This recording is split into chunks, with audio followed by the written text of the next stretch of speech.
রাধে রাধে বন্ধুরা। তো সবাই কেমন আছো?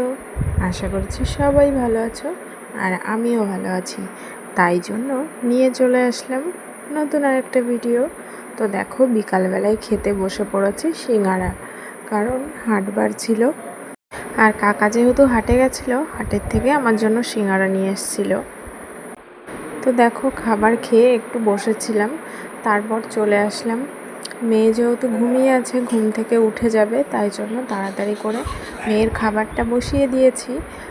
এটা গ্যাসে বসিয়ে দিয়ে আমি এখন কাজ যেগুলো আছে সেগুলো সেরে নেব। মেয়ে উঠলে তো আর করতে পারবো না, তাই জন্য আগের থেকেই কাজ সেরে রাখি। দেখো, খাবারটা বসিয়ে দিয়ে এসেছি গ্যাসে। আর এইখানে আমার শাশুড়ি মা যে জামা কাপড়গুলো তুলে রেখেছিল, শুকনো জামা কাপড়, সেইগুলো গুছিয়ে এখন জায়গা মতো রেখে দেব। আমি সকালবেলায় স্নান করার আগে জামা কাপড়গুলো ধুয়ে দিয়েছিলাম। তো তারপর স্নান করে পুজো করে নিজের কাজকর্ম করে টোরে খেয়ে ঘুমিয়ে পড়েছিলাম। আর দুপুরবেলায় জামা কাপড়গুলো তোলা হচ্ছে শাশুড়ি মায়ের কাজ, মানে দুজনের মধ্যে কেউ একজন করে। আর আমি যদি ঘুম থেকে উঠে পড়ি তাহলে আমি করি। তো পার্টিকুলারলি কেউ একজন করে না, সবাই করে। তো যাই হোক, আমি দেখো ঘরটাও ঝাড়ু দিয়ে দিচ্ছি।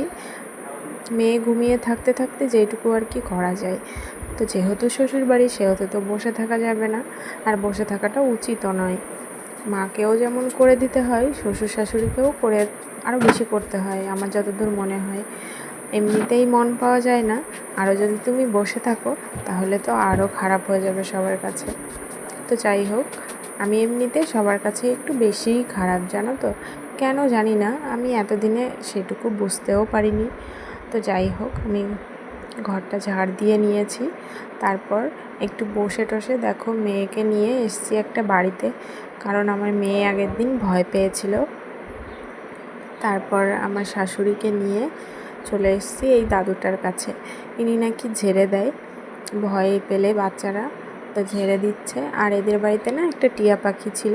অবশ্য এটা টিয়া পাখি না, এটা যাই হোক টিয়া পাখির মতো দেখতে, আমি অবশ্য নামটা জানি না। তো যাই হোক, এই দাদুটা ঝেড়ে দিচ্ছিল, অসুস্থ ছিল তাও দিচ্ছিল। আর এইখানে সুতো নিয়ে আসতে হয় নীল রঙের, তো সেই সুতোটা নিয়ে গেছিলাম। তো তারপর না বাড়ি আসার পথে দেখো কত সুন্দর একটা ফুল দেখেছি। তো সেই ফুলটা দেখে আমি আর লোভ সামলাতে পারলাম না, একটা ভিডিও করে নিলাম, একটা ফটো তুলে নিলাম। আর এখানে রাস্তার পাশে এই পুকুরটার কাছে একটু দাঁড়িয়েছিলাম, তো সেটাই ভিডিও করে নিয়েছি। 2000 years later.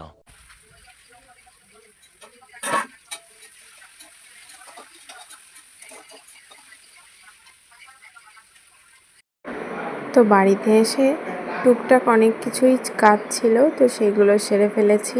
বিকালবেলায় জলও আনতে গেছিলাম, তো সব কিছু তো শেয়ার করা সম্ভব নয়। একা থাকলে আমি সব কিছুই শেয়ার করার চেষ্টা করি, কিন্তু যেহেতু শ্বশুর বাড়ি, সব কিছু তো আর দেখানো যাবে না, আর দেখানোটা উচিতও নয়। তো যাই হোক, আমার বিকালে কাজ সেরে সন্ধ্যাবেলায় সবাই চাটা খেয়ে বসে পড়েছে। তারপর না ভীষণ ঝড় বৃষ্টি হয়েছিল, সেটাও ভিডিও করিনি, কারণ ভীষণ বিদ্যুৎ চমকাচ্ছিল তখন। তো যাই হোক, এখন ঝড় বৃষ্টি থেমে গেছে, এখন আমি রাতের খাবারটা বানিয়ে নিচ্ছি। The next day. Radhe Radhe, শুভ সকাল সবাইকে। তো দেখো, ঘুম থেকে উঠে পড়েছি সকালবেলায়, আর এখন বাজে হচ্ছে 5:30। তো মেয়ে আছে ঘুমিয়ে, আর আমি উঠে পড়েছি। শাশুড়ি তো অনেক আগেই উঠে যায়, যেহেতু আমি এখন ভোরবেলায় উঠতে পারছি না, কারণ আমি উঠলে আমার মেয়েও উঠে যায় ঘুম থেকে। তো সেই কারণে সকালের ঝাড় দেওয়া কাজটা আমার শাশুড়ি মাই করে, যেহেতু উঠোন ঝাড় দিতে হয়। আর বাইরে গরু আছে, তো গরুর একটু কাজ করতে হয়। আর এখন কাকি শাশুড়ি অসুস্থ, তো সেইটাই করতে হয়। আর তারপরে বাকি কাজ, ঝাড় দেওয়া, ঘর মোছা, সেগুলো আমিই করি। তো যাই হোক, সকালের কাজটা সেরে দেখো রান্না করতে চলে এসেছি। আর আজকে রান্না করতে আসার সময় না কাকা শ্বশুর বলছিল যে আজকে একটু রসিয়ে কষিয়ে রান্না করো, অনেক দিন শাক পাতা খাওয়া হচ্ছে, এমনি তরকারি খাওয়া হচ্ছে, তো আমার ভালো লাগছে না, তাই জন্য আজকে একটু মশলা করে তরকারি করো। তো যেমন কথা তেমন কাজ, হালকা জিরে বাটা দিয়ে দেখো, জিরে আদা টমেটো দিয়ে আজকে তরকারি বানাচ্ছি আমি। তো আর হচ্ছে কাকি শাশুড়ির জন্য বানিয়েছি আলু পটল দিয়ে তরকারি, জিওল দিয়ে। আর এখন এই তরকারিটা বানাচ্ছি। আমাদের জন্য অবশ্যই এর ভিতরে দেওয়া হবে রুই দেওয়া হবে, তো সেটা আমি আর দেখালাম না, আমার দেখাতে ভালো লাগে না। তো স্নান করে চলে এসেছি, দেখো এখন মেয়েকে ঘুম পাড়াতে বসে গেছি। মেয়ে এখানে ঘুমিয়ে গেছে, মেয়ে এই যে ঘুমোচ্ছে, মেয়ে এখন যেতে খেতে যাবে। তো শাশুড়ির খাওয়া হয়ে গেছে, খেয়ে এসে বলল যাও তুমি খেয়ে এসো, আমি এখানে বসছি। তো শাশুড়ি আছে মেয়ের কাছে বসে, আর আমি চলে এসেছি খাবার খেতে। বসে থাকতে হয় একটাই কারণে, কারণ আমার মেয়ে তো ওইখানে নিচেই ঘুমোয়, আর এখন যেহেতু একটু বড় হয়ে গেছে, ঘুম থেকে উঠেই না ও পড়ে যায় খাট থেকে। ওর তো খাটে শোয়া অভ্যাস নেই, ওইখানে যেহেতু খাট নেই।